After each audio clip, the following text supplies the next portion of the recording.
Welcome back to the deep dive. All right, settle in. If you're anything like us, it's probably late. Maybe you're winding down. Or maybe just staring into the void with a cup of tea, wondering what's out there. Exactly. And tonight, we're leaning right into that void. We're doing a late night chat about, well, the biggest silence in the universe. Yeah, the quiet is deafening, isn't it? Totally. We are going full cosmic oddity tonight, diving deep into why advanced life, which statistically should be like everywhere, seems to be giving us the silent treatment. That's the heart of it. This whole deep dive is about the Fermi paradox. Mhm. The big question. Universe is vast, it's ancient, billions of stars, probably trillions of planets. Mhm. So where is everybody? Mhm. We're not really debating if they exist for this chat. We're kind of starting from, okay, let's assume they do. Right. And we're digging into the wildest theories for why they're hiding or watching or maybe even, I don't know, managing us. And when we say wild, oh man, we mean it. Our reading for this turned up some genuinely mind-bending stuff. For sure. Just to hook you in right now, make sure you stick around. Later on, we're going to talk about the actual astrophysicist who kind of kicked off this whole Earth as a zoo idea. John Boyle, yeah. And we'll get into the really crazy extensions of that, like Earth is some kind of cosmic reality show. Or a betting arena, aliens literally gambling on whether we nuke ourselves or, figure out climate change. Imagine that. Some tentacled bookie taking odds on the next election. It's nuts. And then we'll flip the script completely. We'll cover this really chilling idea. The dark forest, where the silence isn't because they're nice or ethical. Yeah. It's because they're terrified, hiding because they're scared of us or maybe scared of everyone else out there. Yeah. Pure cosmic paranoia. Yeah, that one gives me the creeps. And then we'll unpack the tech, like the serious sci-fi level stuff they'd need for this galactic hide-and-seek game. Metamaterials. Right. Physics bending invisibility cloaks to hide, like the heat from a whole Dyson sphere. And how they could bury their signals in the background noise of space. If they're hiding. Wow, they are good at it. So yeah, settle in, grab that tea. We're pulling back the curtain on why the cosmic neighborhood might be eerily quiet. Okay, let's dive in then. Usually when we think aliens, it's either, total indifference or maybe hostile invasion. Yeah, the usual tropes. But let's forget the silence for just a second. Yeah. What if they're active, involved even, but in a way we barely think about, like cosmic gardeners? I kind of love that. Cosmic gardening makes us sound like a prize-winning petunia patch or something. Huh. Maybe. But seriously, our reading suggests some ETIs might not just let life happen randomly. They might be actively spreading biodiversity, like as a policy. Yeah, making life better or at least more resilient across the whole galaxy. Why, though? What's the motivation? Well, think about cosmic resilience. Planetary history is full of extinction events. Uh-huh. Asteroids, volcanoes? Exactly. Yeah. A monoculture, one type of life, one evolutionary path is super vulnerable. Bam, one bad event and it's all gone. So diversity is insurance. Pretty much. High-level galactic insurance. If life's been around for billions of years, maybe it learned that spreading out, encouraging variety, experimenting, that's the best defense. Keep balanced ecosystems everywhere. Okay, so how do they do it? Just toss seeds out the window. Yeah, maybe a bit more sophisticated. The idea is called directed panspermia. Right. I've heard of regular panspermia life maybe hitching a ride on comets, spreading naturally. This is the opposite. Yeah. Intentional. Deliberate seeding of life microbes, complex molecules, whatever, using probes, maybe dedicated ships. Wow. It's proactive. Not waiting for chance, but actively enriching the galaxy's biology. So they're not just gardeners, they're like zookeepers, Yeah. but for whole planets. Exactly. Curating entire ecosystems. And this is where it gets really speculative, but fascinating. Some of the readings suggested they might even prune or reset biospheres. Wait, reset? Like structural, delete a planet? Sort of. There was this one admittedly way out there idea we came across. Lay it on me. It ties into the end of the Cretaceous period, 65 million years ago. Dinosaurs gone. Yep. Big rock from space. Maybe. Or maybe. The theory speculates there was another advanced civilization before that. Reptilian ETs, maybe. And they'd modified Earth for the dinosaurs, terraformed it, made it a giant reptile park. Whoa, seriously? It's deep speculation, remember. But the idea is a higher, maybe older civilizations saw this invasive modification, this reptile monoculture. And they didn't like it. They intervened. Reset the biosphere, Yeah. maybe steer the asteroid, maybe something else. Wipe the slate clean to give mammals us eventually a chance. Cosmic ecological enforcement. Damn, that's heavy. A cosmic cleanup crew. It is, and it leads right into the next step. If they can reset life, what about creating intelligence, the idea of uplift? Taking a species like chimps or whatever alien equivalent. Yeah, and genetically nudging them, accelerating their evolution into full sapiens. Why would they do that? Seems like a lot of work. Immense work. Genetic engineering, energy, tech. Oh, The motivations would have to be huge. okay, so what are they? On the nicer side, I guess? Well, pure science, maybe. Observing how intelligence develops when you fast-track it. Understanding society formation. Like a giant ant farm, but with thinking ants. Sort of. Or maybe companionship. Loneliness on a cosmic scale. Treating uplifted species like pets or peers or galactic little siblings. Oh, that's kind of sweet, but maybe naive. Maybe. Then there are the pragmatic reasons. Strategic ones. Imagine interstellar conflicts. Resource wars? Yeah. Creating allies could be vital. Or a specialized workforce. Or even just problem solvers. Mm. Fresh perspectives. And our reading mentioned something about ethical resource extraction. That sounds like an oxymoron. It does, but think about it. Instead of just strip mining a primitive planet, Which feels kind of icky. right, you uplift the locals to true intelligence first. Then you can negotiate fairly. Turn exploitation into a trade agreement. It's an interesting justification anyway. Okay, that's the less horrifying end of the spectrum. Now hit me with the dark stuff, because our reading definitely went there. Oh, it did. Deeply cynical, cold logic reasons. How about uplifted beings as literal cannon fodder? Oh, con. Seriously, genetically engineered for war, maybe high aggression, low empathy, designed to be sent into the meat grinder conflicts so the uplifters don't have to risk their own? Damn. That's bleak. Alien HR must be brutal. Or how about embedding controls? Biological or societal kill switches. Wait, like what? If you spend millennia crafting a species, you don't want them getting out of hand, right? Yeah. Becoming a threat, messing up the ecosystem. So you build in ways to manage their population, their behavior, ensure they stay in line. Galactic micromanagement. Congrats on consciousness. Here's your built-in off switch if you unionize. Jeez. It's about maintaining control over your experiment, essentially. And then Yeah. the absolute darkest one, something about eating them. Yeah, that was unsettling. The idea that uplift might be a precursor to consumption. Once a species hits a certain intelligence or complexity threshold, It becomes food. Or maybe the process itself creates some valuable byproduct. the reading wasn't specific, thankfully, but the implication was there. That intelligence itself could make something worth harvesting in some way. Okay, that's enough to give you nightmares. Know your worth takes on a whole new meaning. It really raises huge ethical questions, doesn't it? Overriding evolution, erasing a species' original nature just for someone else's benefit. Especially when intelligence seems so rare. We only know us. Why go to all that trouble to make more, unless the payoff is just massive? Exactly. What's the return on investment for creating something potentially self-destructive and complex like intelligence? So whether they're gardening, uplifting, resetting, the scale of potential alien involvement is kind of staggering. It is. Which brings us right back to the big silence. If all this cosmic meddling might be happening, why is it so damn quiet? Why aren't they here saying hello? Because maybe we're under glass. Right. This is where it gets really interesting. The zoo hypothesis. Yeah, this is probably the most famous formal answer to the Fermi paradox. Yeah.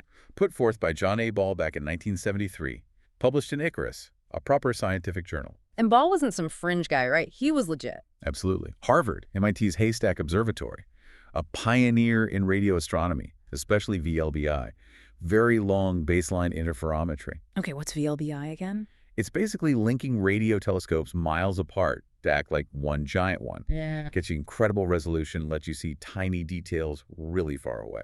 So the guy who helped us see the universe better concluded the reason we see nothing is because someone's deliberately hiding. That's ironic. Deeply ironic. And yeah, it's quite poignant, especially knowing he later battled Alzheimer's. A brilliant mind grappling with the biggest questions. So what's the core idea of his zoo hypothesis? It's basically Star Trek's prime directive, writ large across the galaxy. Don't interfere with developing civilizations. Exactly. ETIs are everywhere, but they just observe us, watch us evolve naturally, culturally, socially, without sticking their alien fingers in. Earth is a protected wildlife preserve. The cosmic Yellowstone. Pretty much. Or maybe a designated scientific study area. Hands off. And the reasons. Why would they do that? Seems kind of patronizing. It is patronizing, yeah. But the motivations are presented as almost noble. Ethical non-interference. a deep respect for independent evolution, avoiding contamination, cultural shock, giving us tech we're not ready for, even biological mixing. So they're waiting for us to grow up? Maybe. Waiting for us to hit milestones, sustainable space travel, fixing our own messes like climate change. Maybe figuring out how to have a civil conversation online. Huh. Maybe that's the final exam. Global unity, responsible technology use. Then maybe we get the invitation to the Galactic Club. Okay, but there's a huge hole in this, isn't there?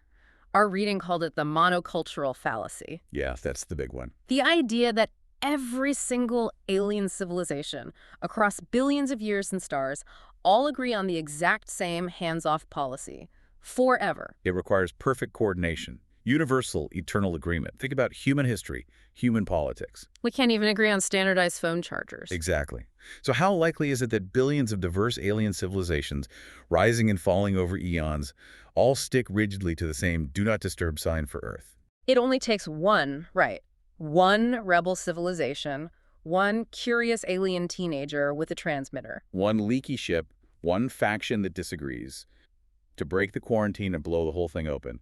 Hey, Earth, we're out here. That level of perfect, unbroken consensus seems, well, less plausible than the aliens existing in the first place. It really does. The coordination required is maybe the most extraordinary claim of the hypothesis. It implies some powerful enforcement mechanism or a universally accepted, deep-seated reason. Which leads us into the weirder versions of the zoo idea, right? The ones that are perfect for late-night speculation. Oh, yeah. Let's start with Ball's other suggestion. The laboratory hypothesis. Earth isn't just a preserve, it's an active experiment. They're not just watching, they're poking the cage. Maybe subtly. Could be altruistic nudging us past the great filter, maybe stopping us from nuking ourselves, helping us solve existential crises without revealing themselves. So they're like cosmic guardian angels running an experiment.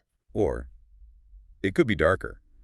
Ball himself used the words morbid and grotesque studies, studying our capacity for violence, our tribalism, how societies collapse under pressure. We're the lab rats in a galactic psychology experiment. Lovely. And the silence is crucial. Can't contaminate the experiment, right? Contact ruins the data.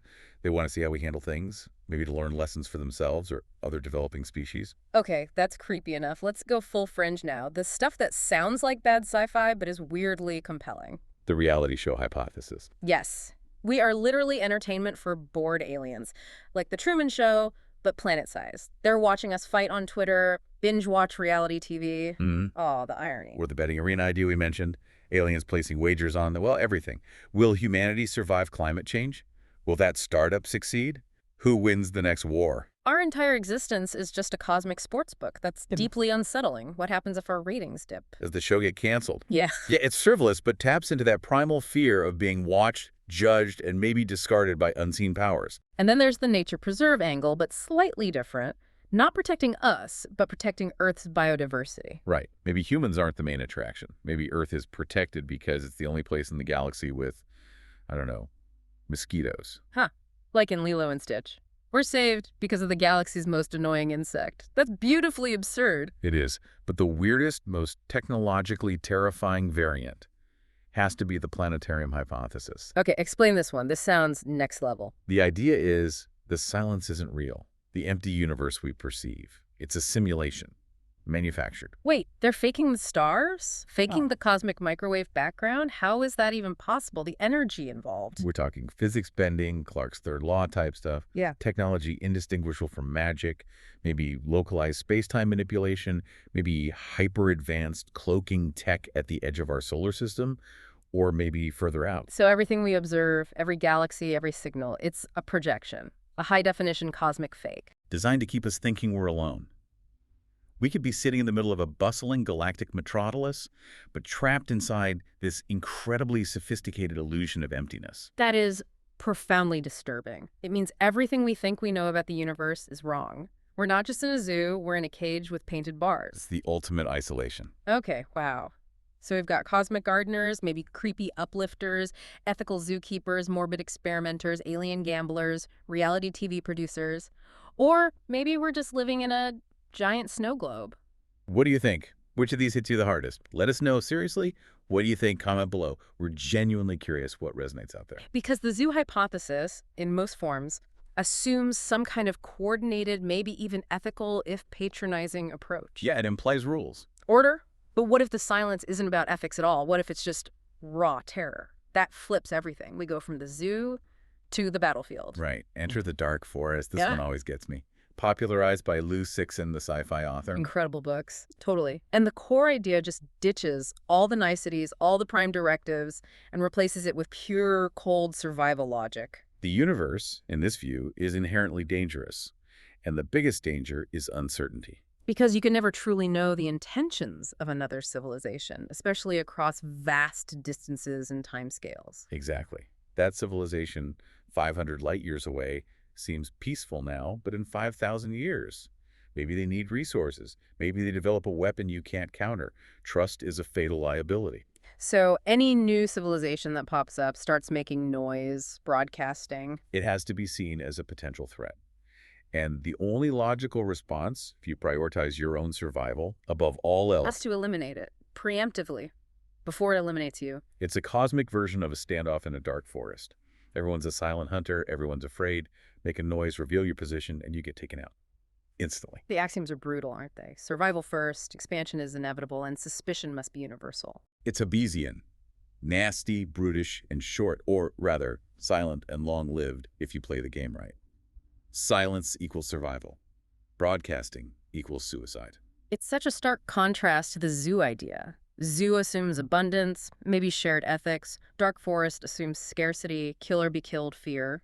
If there's a powerful Type 2 civilization out there harnessing stars, they're not going to send a welcome basket. They're going to see a potential rival emerge and snuff it out quietly, efficiently. No chances taken. It's a compelling narrative, super dramatic.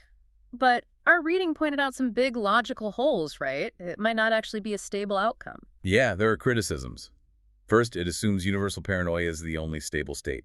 Game theory actually shows that cooperative strategies can emerge, even among self-interested parties. Like mutually assured destruction on Earth, maybe. Or alliances for shared benefit. Could be.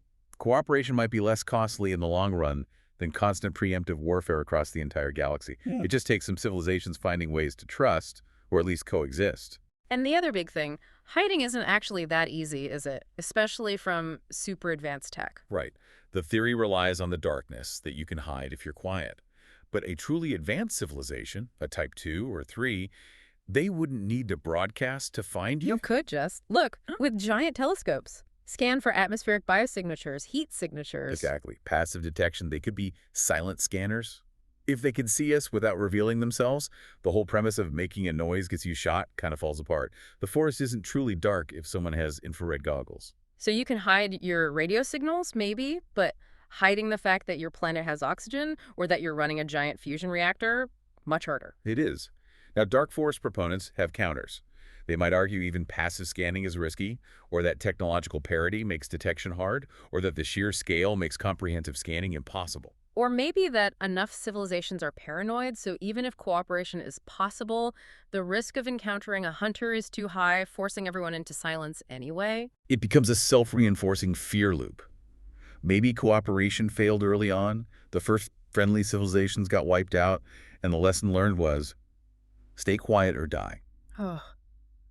It's bleak either way. Whether it's ethical zookeepers or paranoid hunters, the end result is this profound silence. Which brings us back to the how. If they are hiding, whether out of ethics or fear, how the heck are they pulling it off on a galactic scale? Because hiding evidence of, say, a Type 2 civilization? Yeah.